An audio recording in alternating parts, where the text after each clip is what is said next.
Welcome to a squadcast or crossover episode of Locked On Kraken and Locked On Flames. I am Erica Ayala, your host of Locked On Kraken, and I am with Jess Belmosto, host of Locked On Flames. Also, spend some time with Locked On NHL, and we are going to get you ready for tonight's Pacific Division rivalry. We're probably going to talk a little bit of Shane Wright and, of course, who sits atop the division as it stands right now and why it is neither one of our teams. That's coming up on this crossover episode of Locked On Flames and Locked On Kraken. You are Locked On Kraken, your daily podcast on the Seattle Kraken, part of the Locked On Podcast Network, your team every day. We are the Seattle Kraken.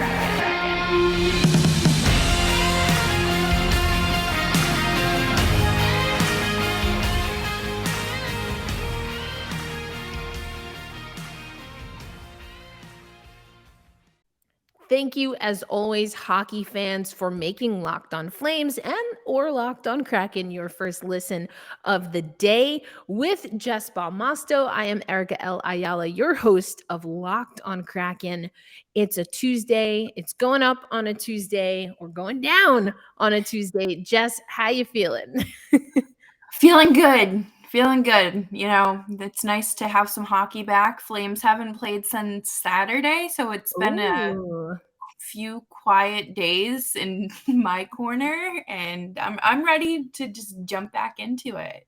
Ready to get going. I am excited to hear about the Calgary Flames through your eyes. We did not have the greatest, we being the Seattle Kraken, we did not have the greatest performance against Calgary in the preseason. So I'm very curious to see what tonight will bring as the two teams square off.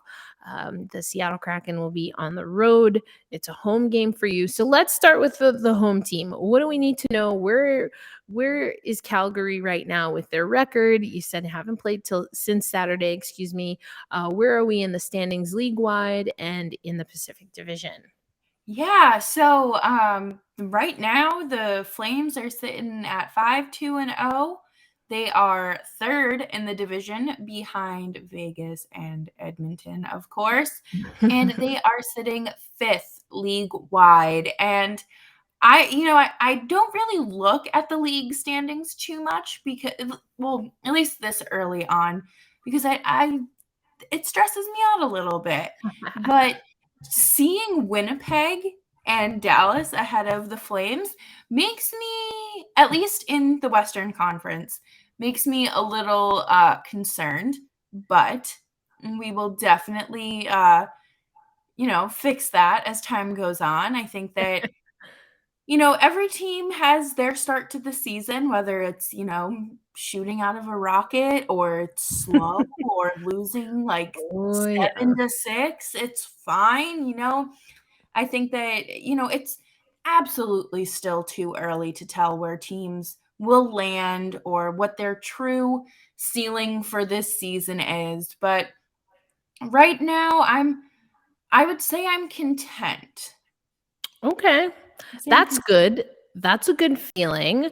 I'm less than content as of right now with the Seattle Kraken. We are right behind you in the Pacific Division. We have a 4-4-2 record.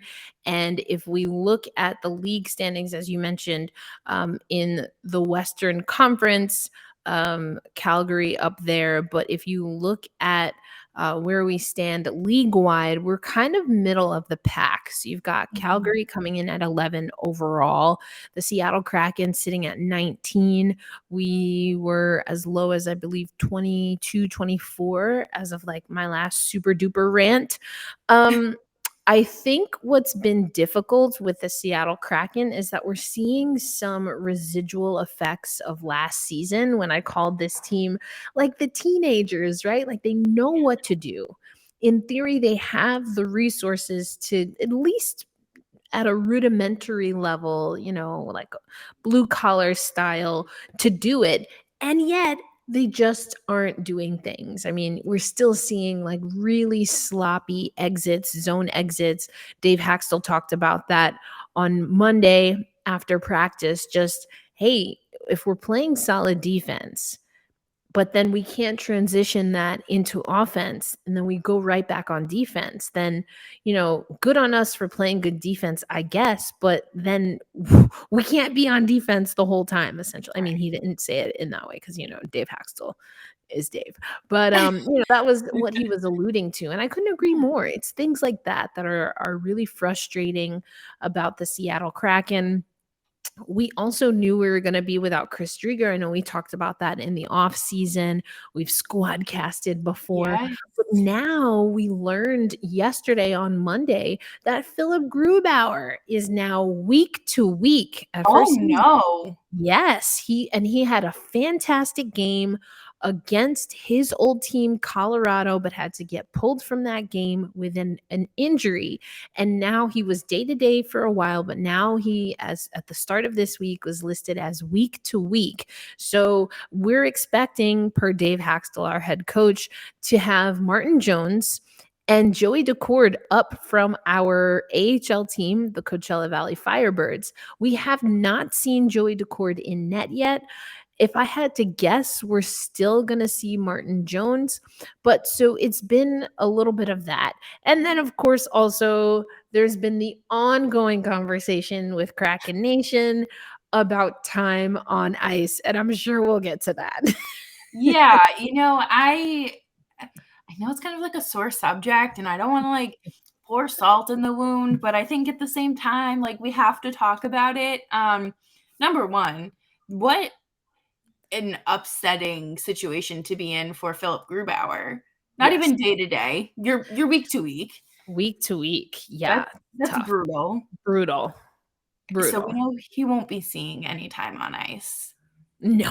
You know who else might not be seeing time on ice? Yes, Shane I Wright. didn't know where you're going with that. Exactly. So I'm looking at Natural Stat Trick right now. Shane Wright overall has time on ice of 34 minutes and 13 seconds. So we're 4-4-2. So, that's 10 games, and I believe he has dressed for about 5 of them. Yeah.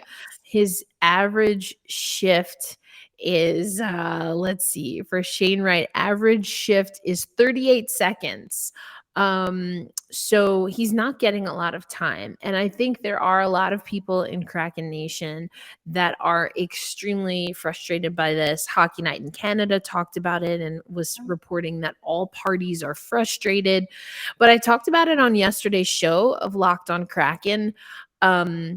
I think that the report, unless there was in Hockey Night in Canada, and Jeff Marek didn't really go into his sourcing, he did cite Alison Lukan, who is a team writer, and she has an article called The Right Stuff, in which she spoke to Tanya and Simon Wright. Those are Shane's parents. She spoke to Ron Francis, our general manager, and Dave Haxtell was quoted as well.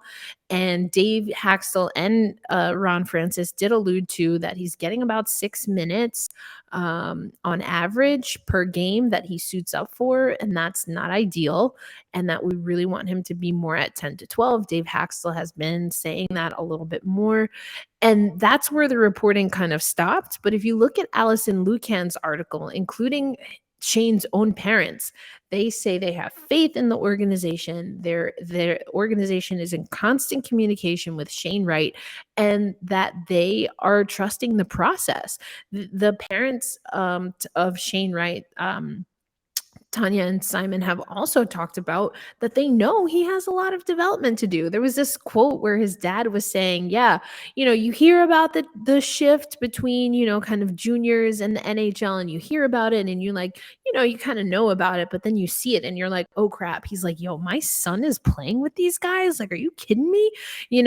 Again, paraphrasing a little bit, but So that reporting seemed a little bit off from what I've been hearing. That being said, I know that the fan base is extremely frustrated, but I had Hadi, our new host of Locked on NHL Prospects, on my show before his show aired on Monday, and we both agreed that we get why it's a big topic of conversation. Obviously, the draft was extremely controversial, 1 through 4. Uri Slavkovsky not only going 1, but then Shane Wright falling to 4 with Logan Cooley and Simon Nemec in between. Another thing, I talked about this on Monday's show of Locked on Kraken. Morgan Geekie has really earned his time. Matty Beniers is a center. Alex Wenberg is a center. Yanni Gord is a center. Who are we taking out of our lineup to give Shane Wright minutes at center? We are not taking out Matty Beniers. He's got 4 goals, 4 assists. Not doing it. He's playing with Jordan Eberle and Jaden Schwartz. Wenberg with Burakovsky and Bjorkstrand. Yanni Gord usually with Tanev. And then that's where it kind of varies. So unless we're going to play him out of position at the wing, where is he getting his minutes? Right. And I feel like if you're playing him out of position, you're setting him up to fail. And this feels like a mighty big double-edged sword in terms of, do you pull someone to let him slot in? No. Is the best option having him sit on the bench or in the press box because he's scratched? Also, no. Right. But at the same time, I don't know much about the AHL affiliate for Seattle, but is there room for him down there where he could, crank up those minutes and just stay conditioned? I mean, it's different to, see it on your own and skate and practice. Yeah. This is an actual game. Yeah, and that's why Hadi and I agreed, and he actually can't go to the AHL because the CHL and the NHL have this agreement, and because, he'd have to go back there. So we can't even send him to Coachella Valley, where then he could kind of be a two-way player because of his age and because of where he came from and all of that, hockey stuff. So that's another crutch. So we only have him. He's already played 5 games or, been in the lineup for 5. That gives us 4 more games to dress him before, if we wanted to send him down, we could. After, if he surpasses those 9, then he's with us. So if he's not cracking the roster, then to your point, I think that is where things get detrimental. And not everyone gets, an assist, so to speak, and is, I don't want to say spoon-fed because I think that's a little bit patronizing, but not everyone has this grace period and the patience that he's getting to really work it out. The Seattle Kraken are investing a lot of time in him. Now, despite the fact that Dave Haxel is not expressly saying what the plan is, I do believe that there is a plan. And we see Shane Wright staying on the ice. We see Shane Wright putting in time. And I do think that they have an idea of what they want to do. It sounds as though from the quotes that Shane's parents gave, that has been communicated to Shane Wright. So really the only people that are big mad is everybody else. From what I understand, the Wright family and the Seattle Kraken are in lockstep, or at least are in understanding of the situation. And so I think everyone else just needs to pump their brakes. That's very fair to say. I mean, from an outsider's perspective, because there hasn't been, that explicit plan expressed to the public, It does kind of look like he's in limbo.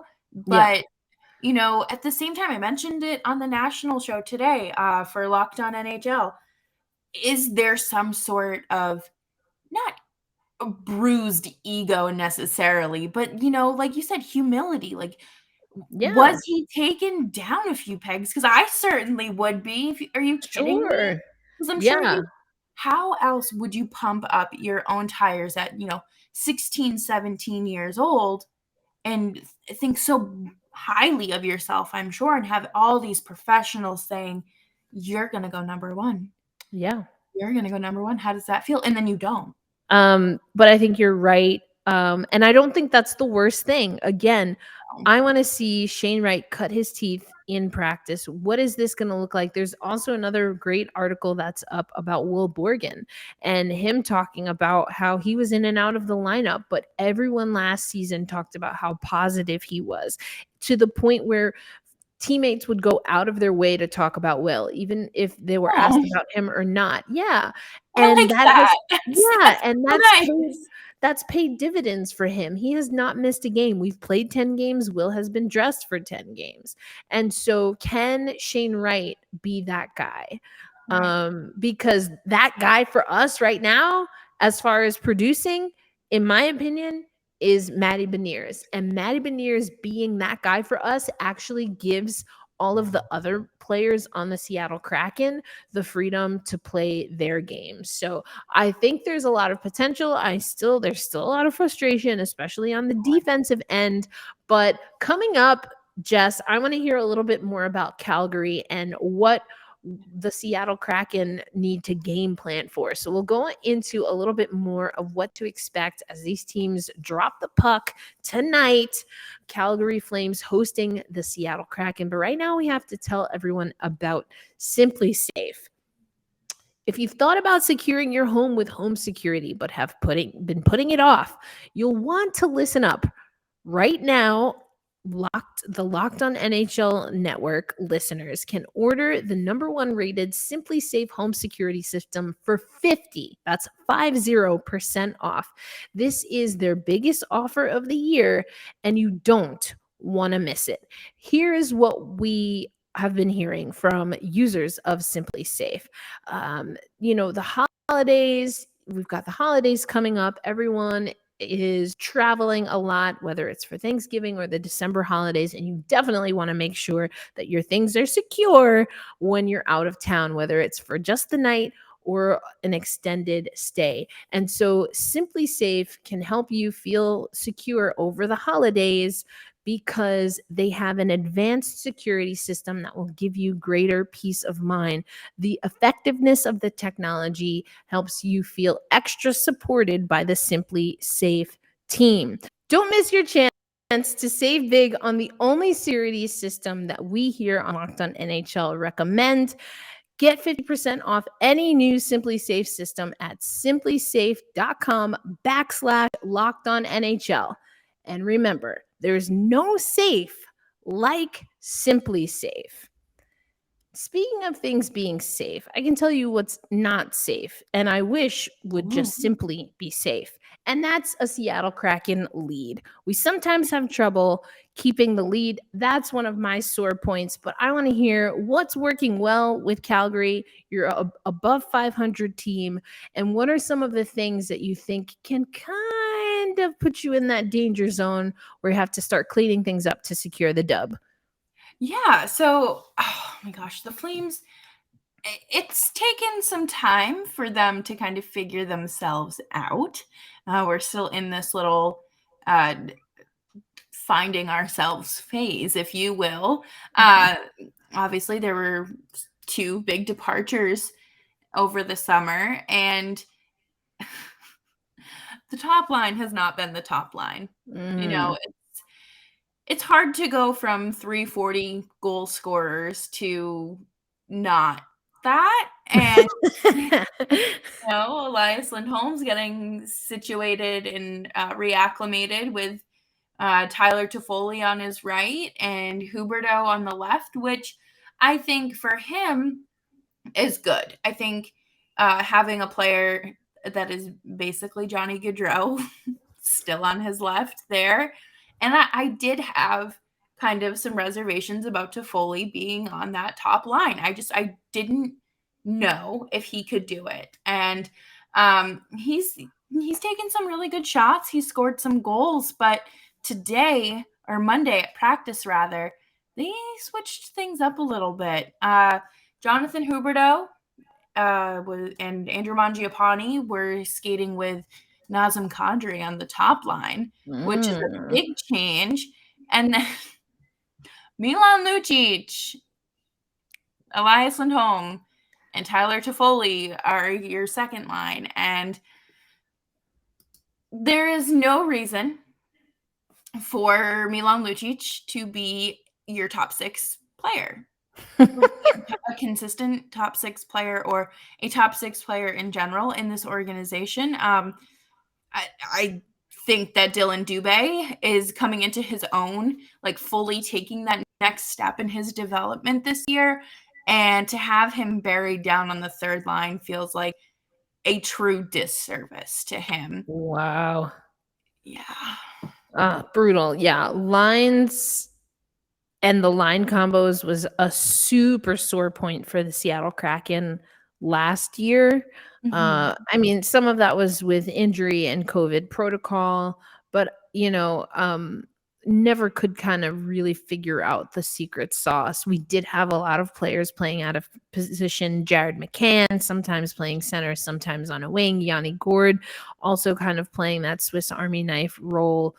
That hasn't been the case this season, and that's something I am excited about.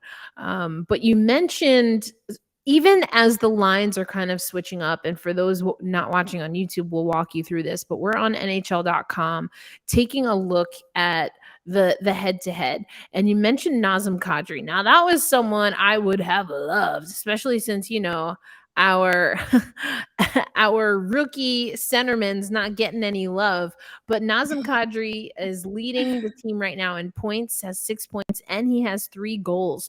So it sounds like there's still some configuring with Nazem Kadri being entered into this roster and trying to figure out the lines. But what can you say about Nazem individually for the Calgary Flames?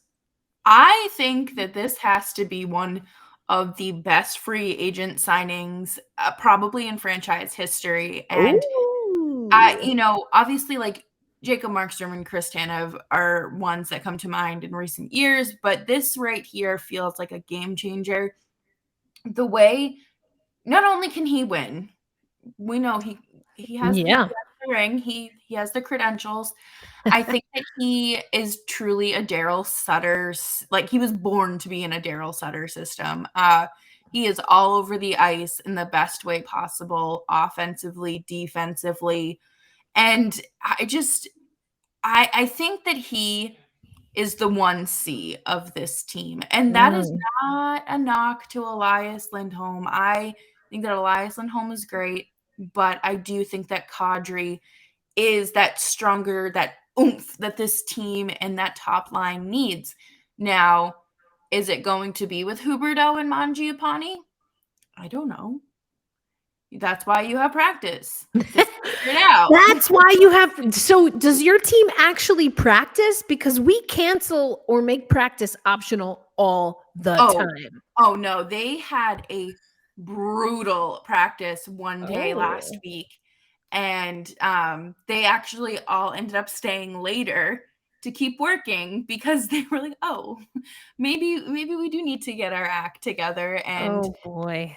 Yeah, that's the thing. Daryl Sutter came in his first practice as the new head coach. They were doing full skates up and down the ice. And he said, we are going to get you into condition because this beer league skating, dump and chase, like it's not beer league.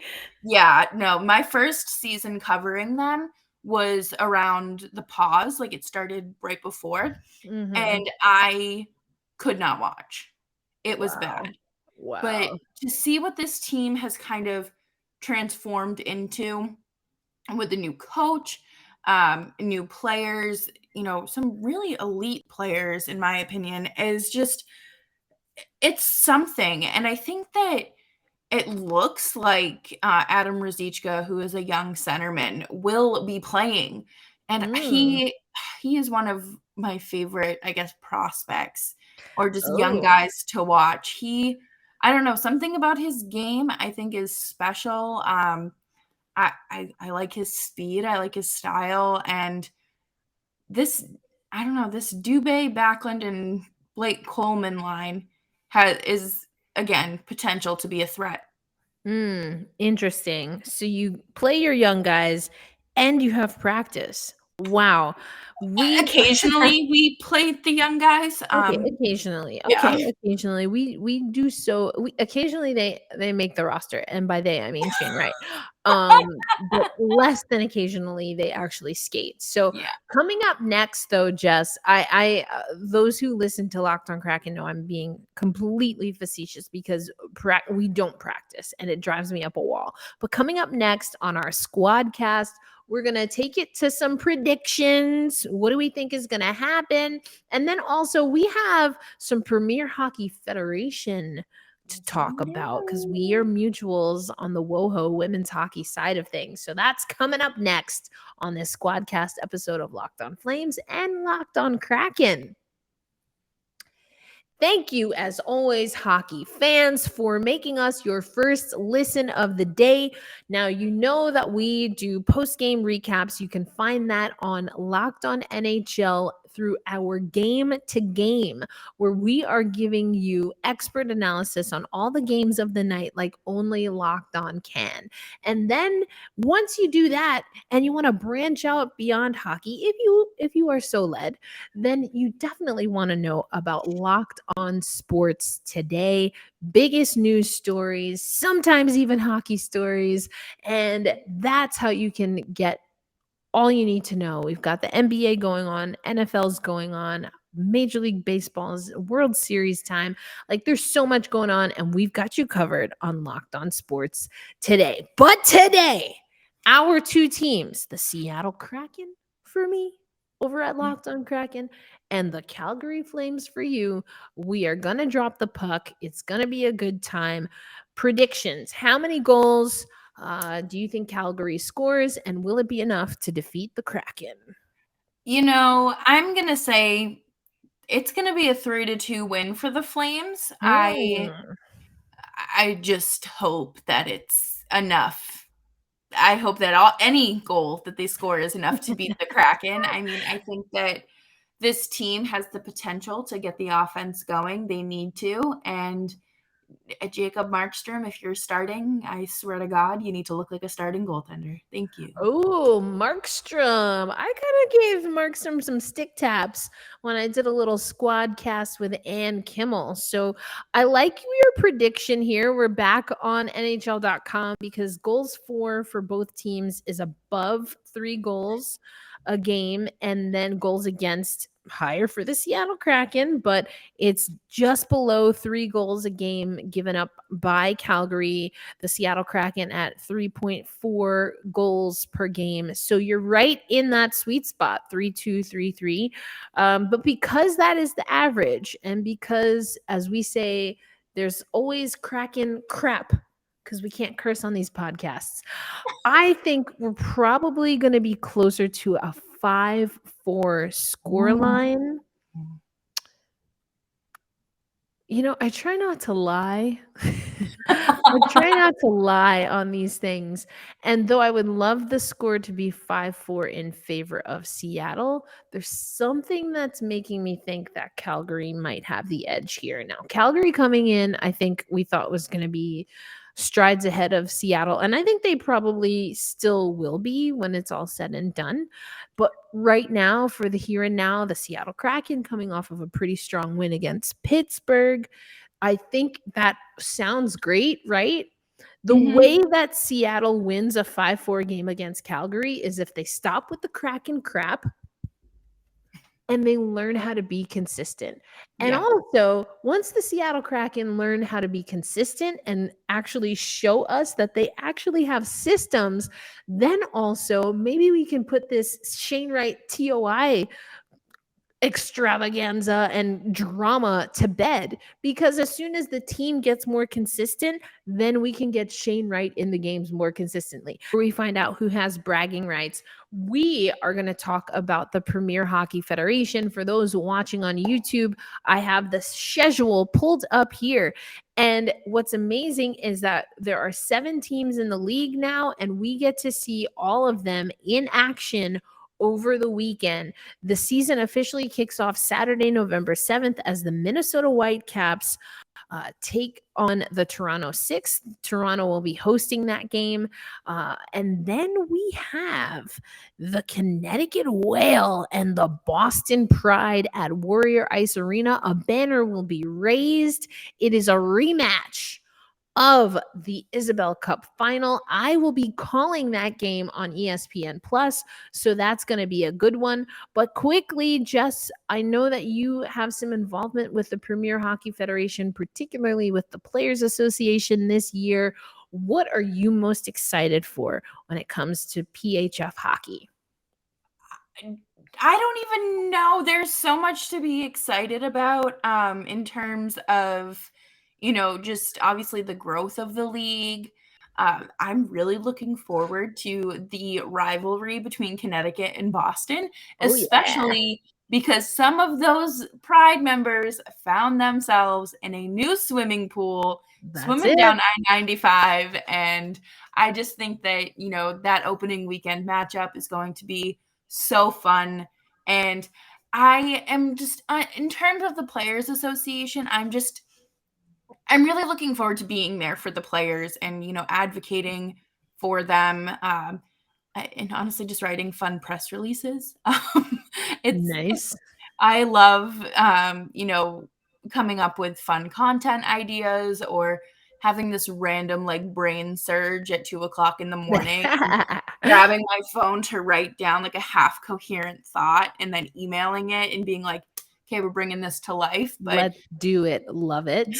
I'm so excited for this season, and I don't live too far from Montreal, so I'm really looking forward to getting up to Quebec and hopefully catching some of their games. And just women's hockey is so fun. But Jess Belmosto from Locked on Flames and also with the Locked on NHL show, always a pleasure to chat with you. Let folks know over on Locked on Kraken where they can find you. Yeah, so thank you so much for squeezing me into your very busy schedule. I appreciate it. It's always a pleasure.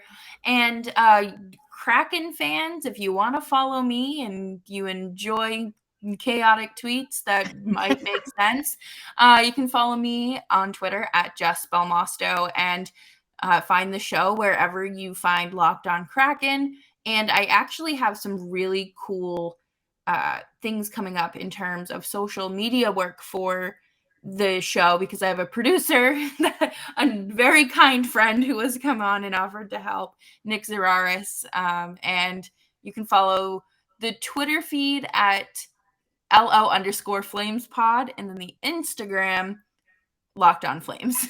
And this is not the end of our mutual podcast journey.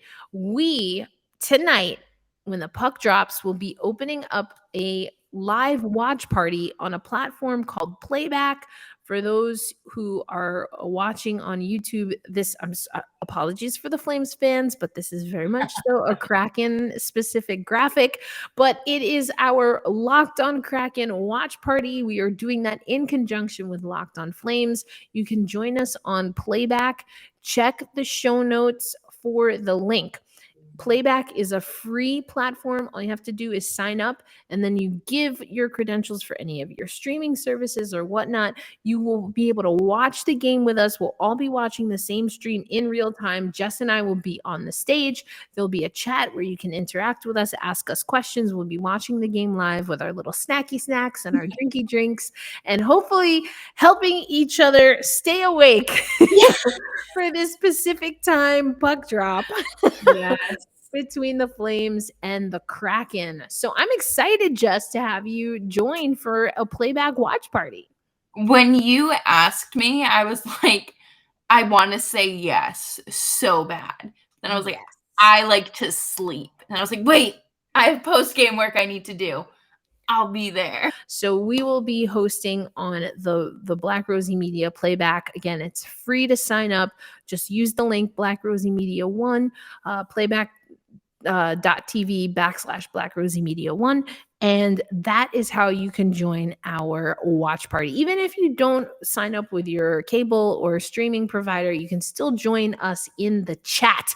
It'll be live, no delay. So no one watching a stream ahead and then, they give away the goal or, the bad call. None of that. That's what I love about playback. We can all watch in real time together. Wishing you the best of luck this season, except when you're playing the Kraken.